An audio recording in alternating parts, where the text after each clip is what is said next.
አህለን ወሰህላ እነዚህም አንዳንድ የሚጠቅማችሁ ነገሮች እንደዚህ ማይጠፉ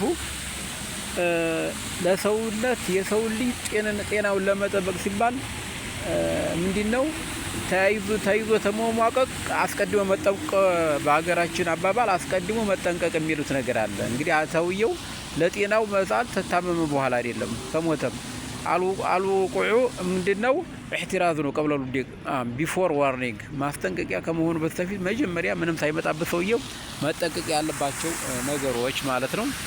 አንደኛ ማድረግ አለበት ቡና ማሳነስ አለበት፣ ውሃ መብዛት አለበት፣ ጨው መቀነስ አለበት፣ ሌሎች ቅመማ ቅመሞችን ማብዛት፣ ስኳር መቀነስ አለበት፣ አትክልቶችን ማብዛት፣ እንደዚሁም ምግብ መቀነስ አለበት፣ የሚላምጡ ነገሮች ማብዛት፣ መቀመጥ ማሳነስ አለበት፣ መንቀሳቀስ ማብዛት፣ መሮጥ መሄድ።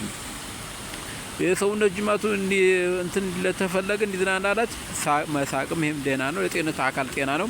መጨናነቅ ማብዛት አለበት።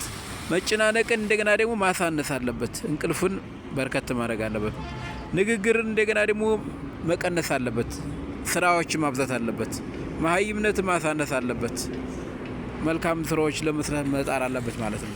ወሰላሙ አለይኩም ወራህመቱላሂ ተዓላ ወበረካቱሁ።